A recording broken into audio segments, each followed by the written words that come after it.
کہتے ہیں ابو بکر پاک نے باغ نہیں دیا. لمبی چوڑی باتیں مجھے نہیں کرنی آتی, اس پر میں ایک جمعہ پڑھا چکا ہوں پچھلے برس.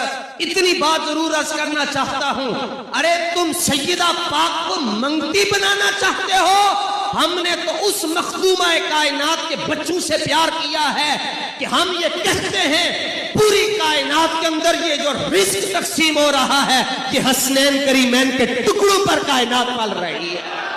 جن کے ٹکڑوں پر کائنات پل رہی ہے وہ ابو بکر کے دروازے پر باغ مانگنے نہیں گئی تھی, بلکہ وہ شریعت کا ایک مسئلہ حل کروانے گئی تھی. دنیا کو بتانا چاہتی تھی. آپ نے کہا باغ کا کیا مسئلہ ہے؟